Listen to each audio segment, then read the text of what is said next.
Hey guys, and welcome. This week's presentation is going to take a look at the realm of spirits in the practice of Italian witchcraft and how practitioners of Stregoneria approach these spirits with respect and authority. You're watching Inner Alchemy After Dark, and I'm John Michael Salvato. We'll be back right after this.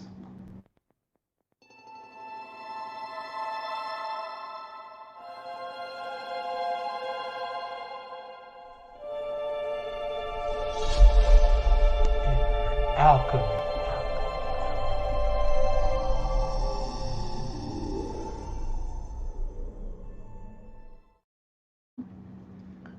And we're back. So welcome everybody. Let me go ahead and turn the comments on so that I can keep an eye on this. And good evening, Ed. Great to see you, brother.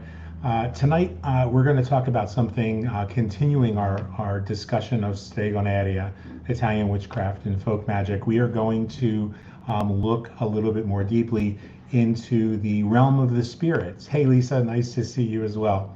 And so for anybody who's coming on from this point forward, if I forget to or don't get a chance to say hello, I apologize. I get in a zone where I sometimes forget to look at the screen because looking at me can be really distracting, as most of you probably already figured out. It's not the best not the best screen capture to look at. Stephen, hey, great to see you. So what we're going to talk about tonight is we're going to go a little deeper. Over the last few weeks, we've talked about the basics, we've talked about the elements. Tonight kind of goes hand in hand in that discussion because we're going to first of all talk about the role of the realm of spirits in the craft, in the practice of Italian witchcraft, Stregoneria, the folk magic tradition. And so where I like to begin when I do that is I like to talk about the elemental spirits, because in our tradition, the elements as well as the directions play a role, but not the kind of role that you might find in sort of in ceremonial magic or stregoneria, the kind of magic as a religion that you might find on elsewhere on YouTube and discussed on social media. So when we talk about the directions and we talk about the elements in our tradition, it varies slightly from region to region within Italy, but it's really all about the experience that we have in doing ancestral work and spiritual work, really connecting with the spirits of place. Hi, Mark and Bill. Great to see you guys as well. So let's dig in. Tonight I do not have a PowerPoint for this because they're really it just didn't feel right to be off screen when we're talking about this. And if you guys have any questions as we're going, be sure to ask them. I am going to try to keep an eye on the comment screen, and we'll take it from there. So let's start first with the elemental spirits, because this is really pertinent to both the place where we're practicing, the intentionality of our craft, and just understanding those spirits that come into play when we're actually engaging our craft. In the north, we have what are called the Pala spirits. These would include spirits that we're going to talk about in a little bit, like the Monachetti, which are gnome-like spirits. That are spirits of the earth. All of the Pala are the earth spirits. The Fauni, which are the spirits of the plant life around us. The Silvani, which are spirits of the trees themselves. And so all of that together make up this group that we call the Pala. And that is the realm of earth. That is the realm of the north. When we talk about the realm of the south, we're talking about the Settiano spirits. This would be the realm of fire, the element of fire. And so naturally, the spirits of fire are what we would think of in terms of mythology. We would think of these spirits as being sort of like the phoenix or a dragon-like, spirit. There's a word for it. I'm trying to think of what they call them in ancient literature. Not really so much dragons as sort of serpents of the air that breathe fire. So in common parlance, we say dragon spirits. But I don't want you to think in terms of sort of the English mythology and St. George and the dragon. These are spirits themselves. Understand that the spirits operate and function on their plane and on our plane. It's sort of a shared existence. So the purpose of understanding these spirits better is that we cultivate a mindfulness and an attitude that's not quite as arrogant. So we're not thinking that, oh, I'm sharing my space with these spirits. This is our space. It doesn't belong strictly to us, to the human realm. It doesn't belong strictly to them. It is our shared space. And if we're going to engage our craft, we have to really engage particularly in Italian witchcraft and Italian folk magic. We want to engage and cultivate relationships with these spirits, just as we would a relationship with anyone else. Now, in the East, we have the Bellarii. The Bellarii are the spirits of air. That includes a couple different types that we'll be talking about more as this series continues. But the Linchetti are one of them. Linchetti are, for all intents and purposes, are the spirits that represent or that present more like elves. If you think of in the characteristics that you would find in Lord of the Rings, they would be the elven clan of spirits. The Folletti are the spirits of the wind. In our region, in Sicilia and in southern Italy, we talk about the Folletti as making knots of the wind, but they're very playful. So the Linchetti are the spirits of dreams and dream work, and we're going to talk about these a little in a few minutes, a little bit more. I want to make sure that I cover the elements and I cover the directions, so that for those of you that practice a sort of a blended craft or a craft where you draw from different traditions, an eclectic craft, this will give you a little bit of a basis on how to incorporate some of the Italian folk magic tradition. And then in the West, and then there's one more. In the East, we have the Fata, and the Fata are also these Bellarii spirits, and the Fata are shapeshifters. The closest thing I think I could compare that to in traditional mythology would be the Fae, the realm of the fairies. But these are spirits who can take on and embody an appearance of any living thing. They may appear as a flower. Most often they appear as animate objects. So they may be an animal, they may be a spirit form of an animal, they may be a person that we meet. And we're going to talk about that in a couple minutes. And then finally in the West we have the Mani, and they are the spirits of water. And of the West, as I said, they are also they present as water nymphs, or kind of what you would think of if you imagine more of an ethereal form of a mermaid. That would be the realm of the Mani spirits. So we can have the imagery of physical representations of what these spirits are, but nothing quite makes it make sense until you actually experience it. And so what I would say is, if you're doing a magical working, and in the coming weeks we're going to talk more about some really simple magical workings that you can do in Italian witchcraft. You may want to just see how you experience these, and there's a few exceptions, a couple areas of mindfulness I'm going to share with you tonight, for example, that might help you to understand times when you've actually experienced some of these spirits in your everyday life and just never realized it. But in addition to these spirits of these elemental spirits, there are spirits of place. There are spirits of what we call the genius loci. There are spirits in the objects that we work with, the magical objects that we work with.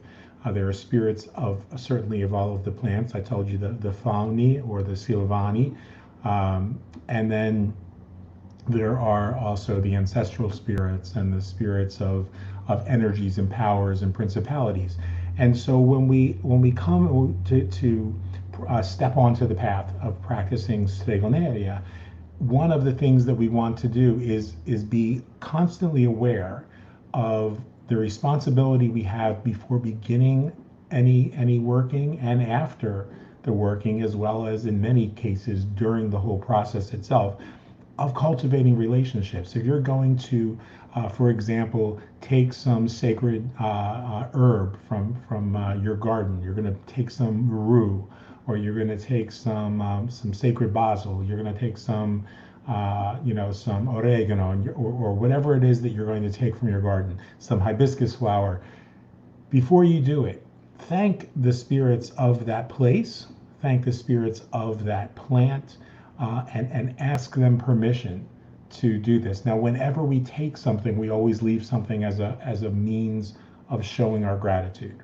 And I think I might have talked about this in past weeks, that when I walk along the riverfront, for example, and I go looking for wood to work with, or a leaf to work with, or something like that, whatever I take from that area, after asking permission, after showing genuine gratitude, and this doesn't fall into the realm of sort of the mumbo jumbo new agey kind of so you got to be thankful to the tree, and this is real.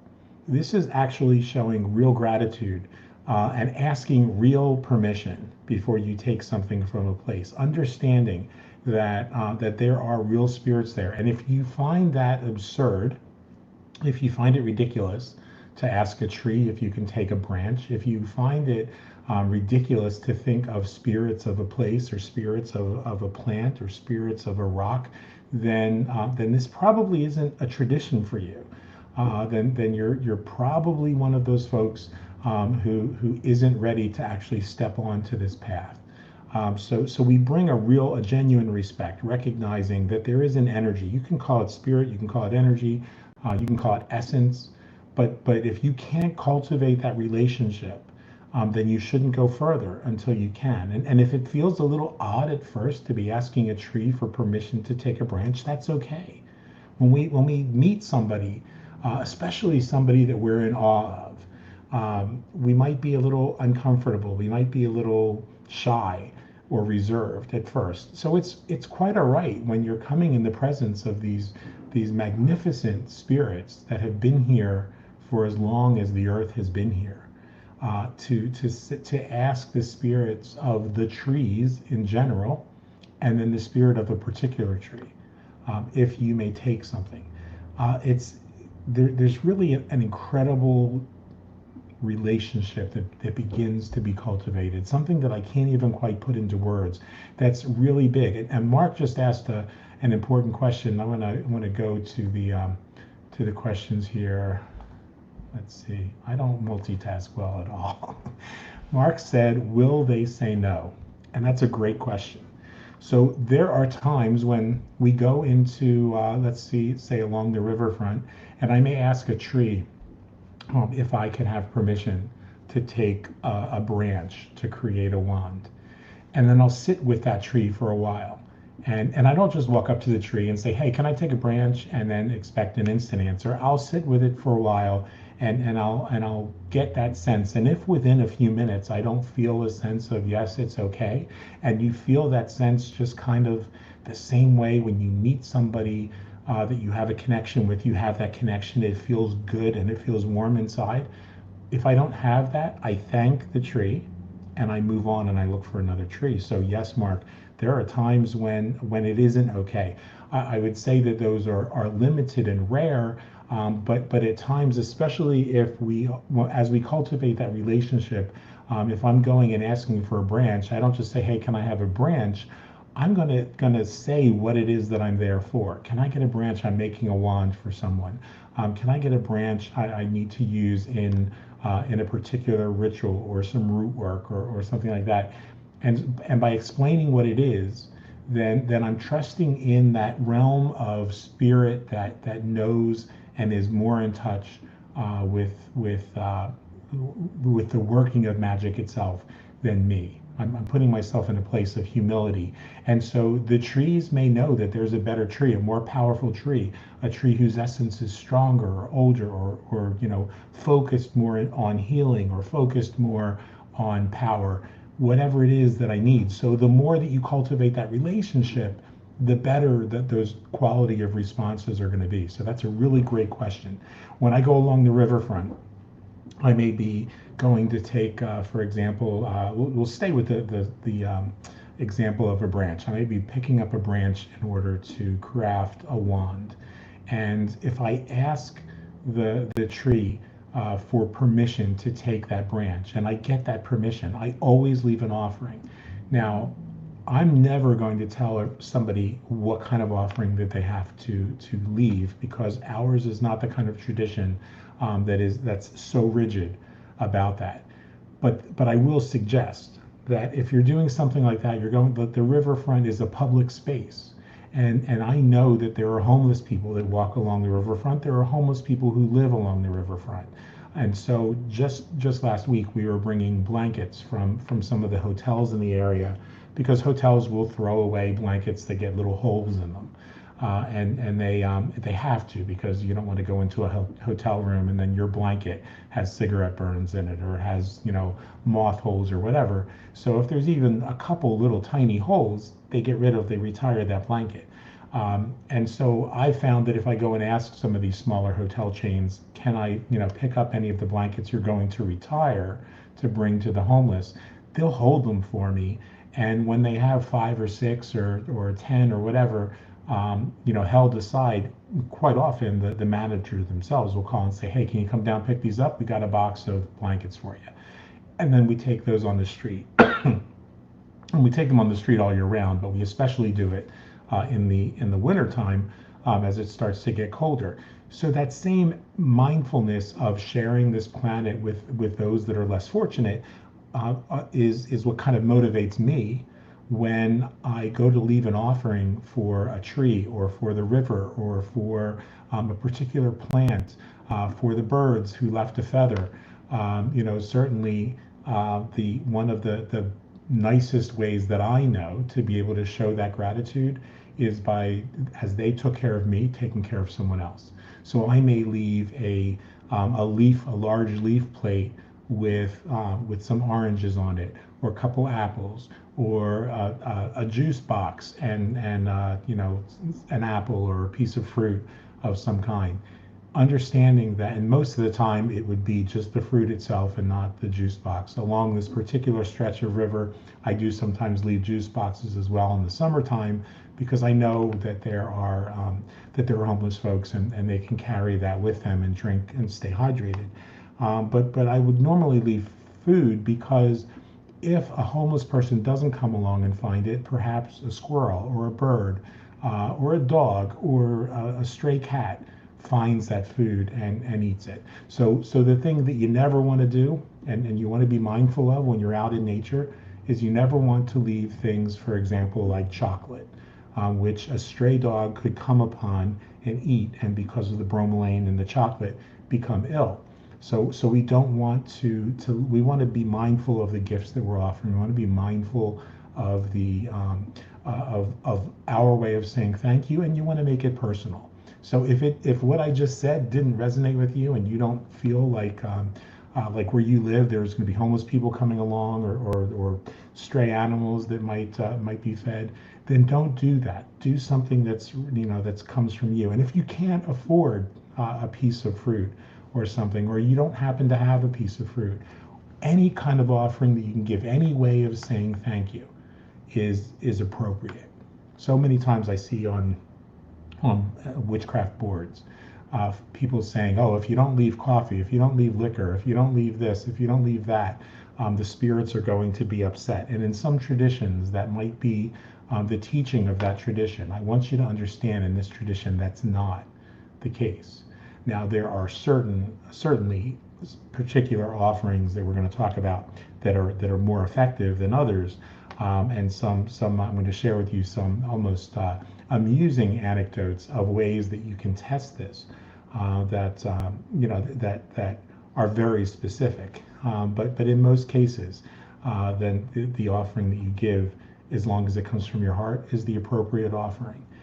It might be as simple as pouring water into the ground in gratitude. It might be as simple as just sitting there for a while, being company to that place or that plant, or that to the genius loci, to the spirits of that area. And if you're not sure what spirits to work with, then just sit in that space and say, I'm not sure of what spirits to work with and what spirits to ask permission for this work I'm about to do. Here's what I'm about to do. And if I could have that permission, please let me feel in my heart that it's okay. And you'll know if it's correct. Another type of spirit that we work with in Italian magic and witchcraft are what we call the lare. And the lare are the spirits of the house spirits, like the spirits of your home, spirits of the hearth, we say. And so these are represented in classical literature, classic Italian magic literature. They're represented by the Knave of Cups or the Knave of Hearts, which are synonymous with one another. Think of a young man, a young romantic like Romeo, who is a bard and singer of song and writer of poetry and literature. All of those good feelings you get in your mind and in your heart as you think of the young romantic. Those are the spirits that are in your home, the spirits of home, not of a house. So wherever your home happens to be, those are the spirits there. And again, these are things that we cultivate by bringing our awareness and our mindfulness to the moment and allowing ourselves to experience what's around us, and inviting those spirits to make themselves known to us as we reveal ourselves to them. And so the house lare, you will normally, on your ancestral altar, you can actually see mine in the background, you'll usually have a lare shrine. So in many older homes in Italy, you would find the hearth at the kitchen, and that's sort of the focal point of the home, and you on the mantle above the fireplace, where you would see the house lare and the gifts that you offer traditionally, and the gifts that I offer, the offerings I make on a daily basis to my ancestral shrine would be things like wine and honey, milk, coffee, flowers. These are the traditional offerings, and so many times in the morning, the first cup of tea that I brew in the morning is made with hibiscus flowers and chamomile and honey, and I'll place that on the lare shrine, and I'll let that just sit there as I make my own cup of tea, and then I'll spend some time just sitting there with the ancestors, allowing the spirits of the ancestors and the spirits of my home to just enjoy my company and I enjoy theirs. And so that I know that as I'm starting my day, any working that I do from there is a working that's born out of that love and respect that we start the day with. Another type of spirit that we find in our world, in our lives, are as I talked about them earlier. When we say the spirits that cause nightmares, the spirits that I found a good way to say this in English just before the show when I was talking to somebody. The spirits that will warn us if there's something we need to be aware of. They sort of kind of guard us through our dream, spirits of our dreams. That was the expression I was looking for. We call those the linchetti. Now, the linchetti are a little bit mischievous.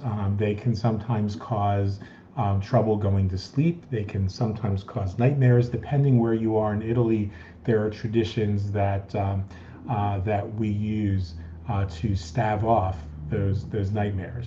And this is one of those examples where an offering can serve the purpose of not just being an offering, but a means of sort of diffusing that energy. If we look at the Linketti as being a spiritual energy that can sometimes get us just worked up in the night. Sometimes if you're laying in bed and you can feel like there's somebody looking at you from your bedroom closet, or you feel like you're not in the room alone, that can be unsettling for people. Usually, that means that the Linketti are present. And so if you're trying to go to sleep, you got to get up early the next day. You're really just stressed, wired. And as long as it doesn't have anything to do with having had those 7 pots of coffee in a day. One of the things we do with the Linketti is we'll take a little bit of the salt from our altar, just regular sea salt, and take a little pinch, few grains of it, and if you toss it under your bed, and don't just drop it under your bed in one little pile, toss it under your bed. The tradition tells us that the Linketti will never bother you with a nightmare, because they are obsessive compulsive, anal retentive, if you will. They have to count every grain of sand, or if you throw a little bit of rice, every grain of rice. I've done it with chia seeds. They have to count them, and if they're scattered, then they lose count, because they don't count them and put them into a pile. They don't move them. It's not theirs to move. And so they will be preoccupied throughout the night.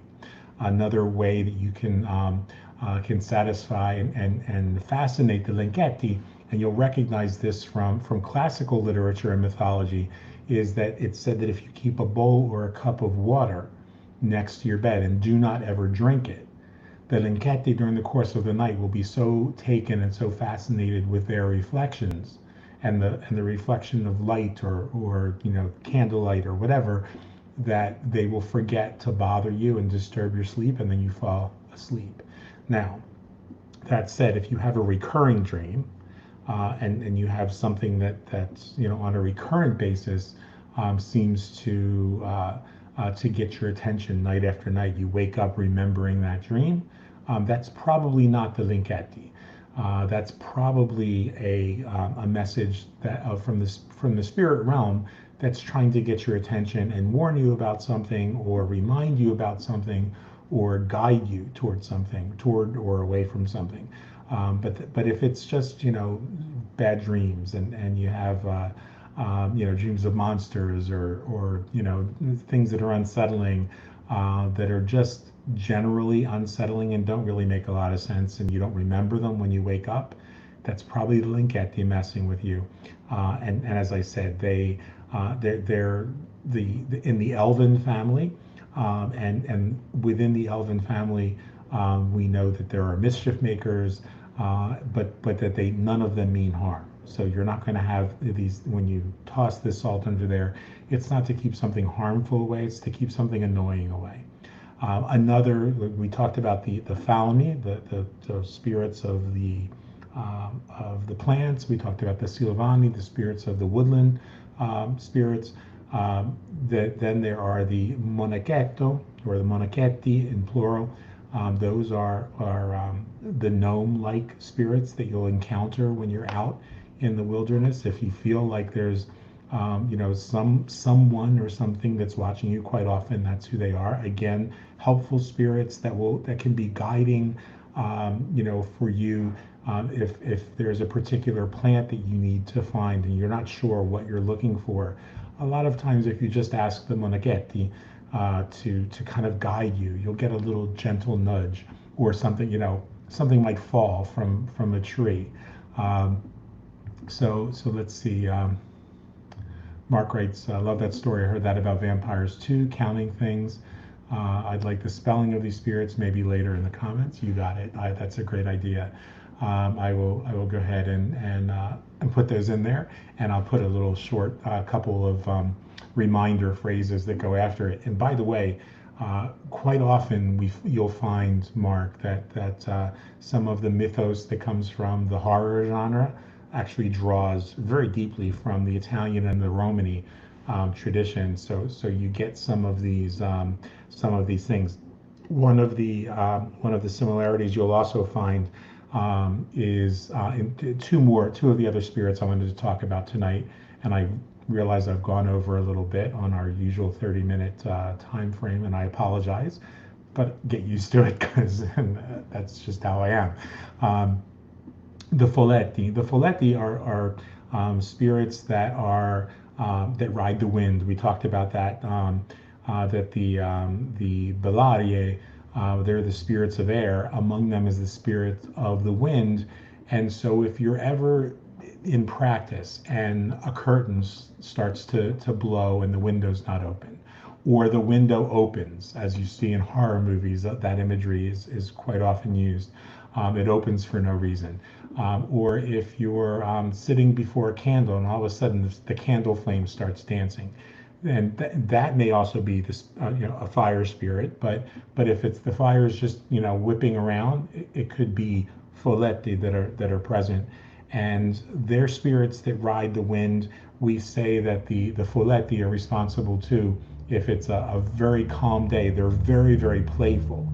And if it's a calm day and someone's skirt blows up, that's the folletti, the classic image we see of Marilyn Monroe standing over the subway grate, and her skirt blows up. That would be seen by an Italian practitioner as being the folletti having fun. So they can use the forces all around to just create that happenstance where something playful happens. It can also be just to let you know when you're sitting there, if that curtain moves, that could just be the folletti saying, hey, we've got you. We've got your back. We're here.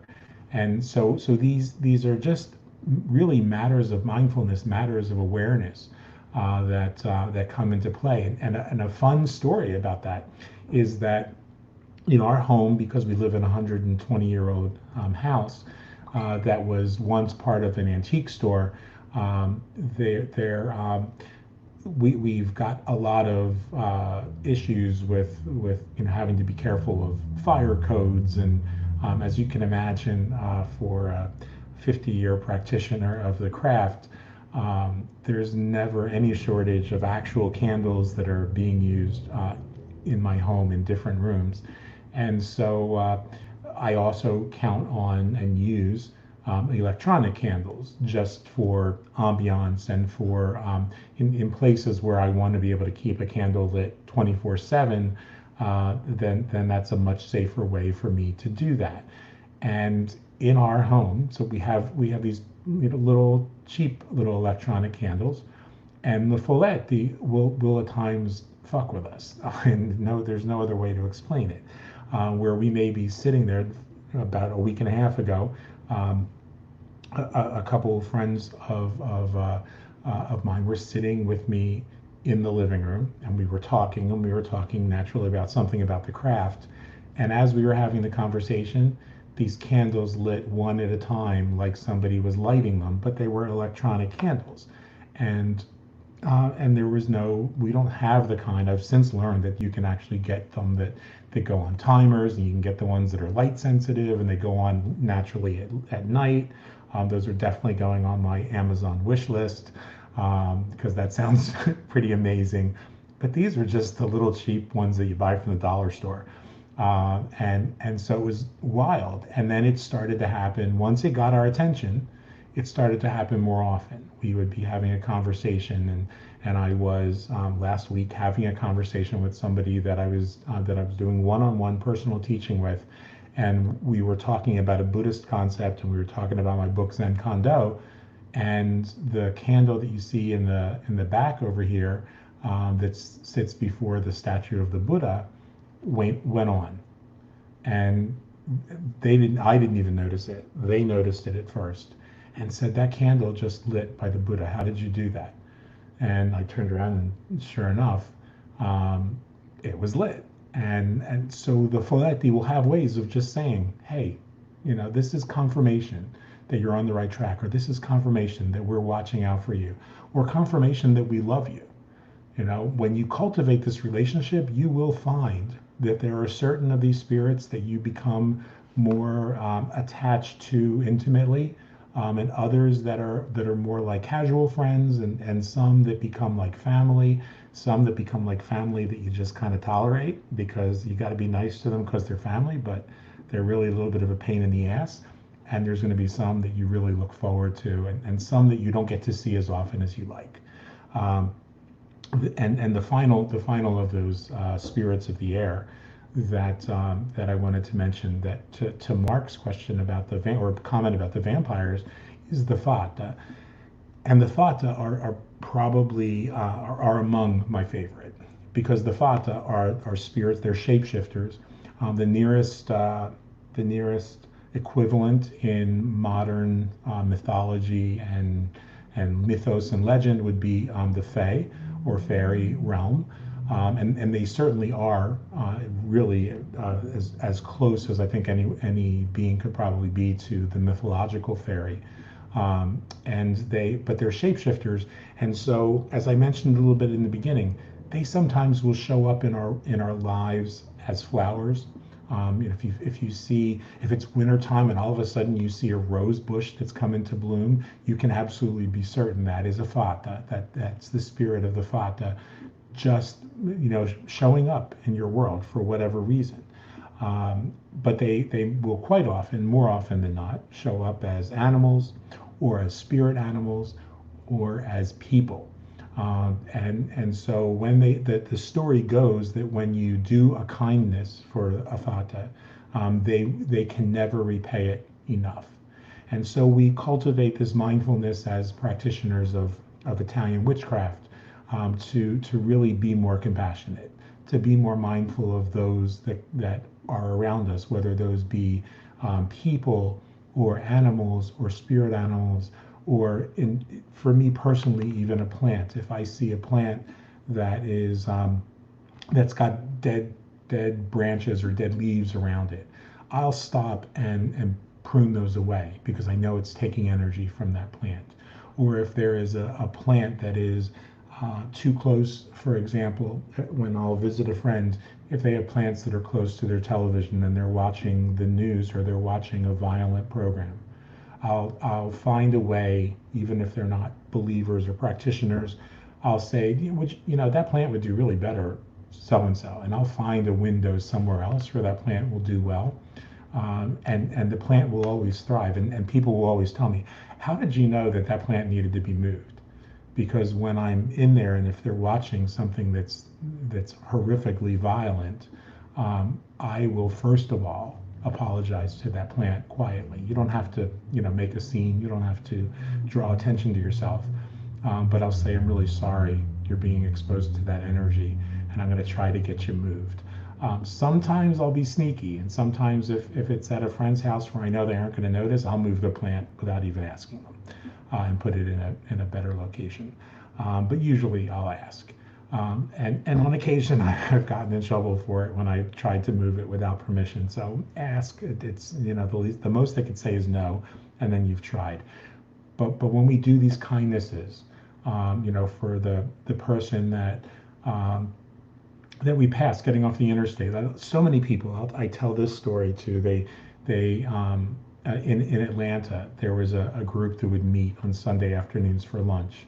And I knew that most of those people were coming to me after they went to church, because they really wanted to make sure they got their church thing in, just in case. And then they came to me to just get raw spirituality. And so I would say to them, as you got off the interstate, and you passed, on your way to church, or on your way here, you passed by the homeless person that would sit at the end of that interstate, at that off ramp. How many times have you passed and not even noticed that they were there, or turned your head so that you wouldn't notice that they were there? And what would happen if next week, before you got on the interstate, you swung by a McDonald's or a Subway, or you brought a sandwich from home, and as you were getting off, you slowed down and rolled down the window and called them over and asked if they had something to eat, and offered them some food? What would happen if you happened to have a blanket in the back of the car and it was wintertime, and you said, hey, Do you need an extra blanket? Just to let someone know that there are no throwaway people, as my teacher would say. So this is how we encounter the Fata on a daily basis. It's how we encounter the may even be a person that passes by on the street. They're going one way, you're going the other way, and you just smile.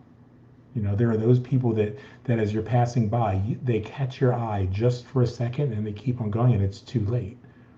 But what if right before they catch your eye, you smile? And so their purpose, in my opinion and my experience, is to make us better people, to make us better practitioners.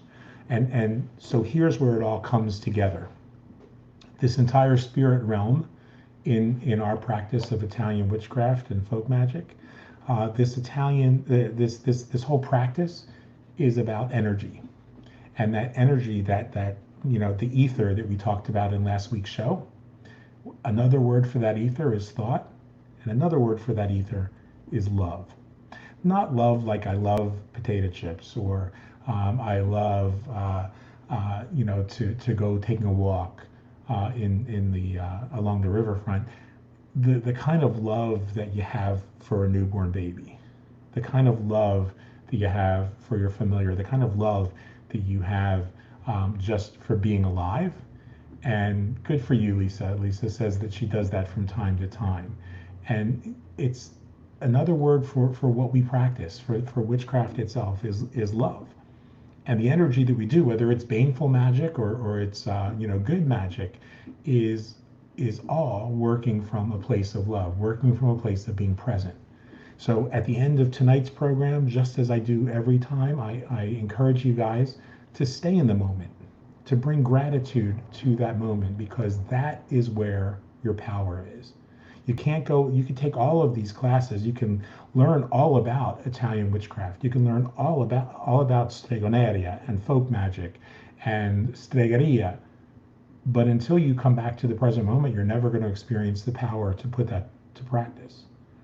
And so our craft itself, the rituals we do, the spell work that we do, all of that is about bringing our awareness to the present moment, where the power is, and from that present moment, you create the changes in the energy around people, the energy around places, the energy around circumstances, to create the world that you desire. So I hope this has been helpful for you guys. Next week, we're going to take a little break from the usual classes that we're doing on Sunday nights, and we're going to check in with some of the most recent reviews of my book that have been posted on Amazon. We're going to see what people have to say, positive and negative, about Magic at the Crossroads. If you haven't read the book, you might find it interesting if you're finding this series interesting. And if you happen to be among the 40 or 50 or so people who got a free digital copy of the book a few months back, please consider leaving a review, as so many of you promised you would do and you asked for it. I would really, really appreciate that. It'll certainly help us, especially in light of some of the folks who've left comments that have been much less charitable and really a bit confused, which is why a few of you have asked me to go ahead and address those comments, and that they wanted me to comment on Amazon, and I'm not going to do that. I would rather do that here, so that we can have longer conversations.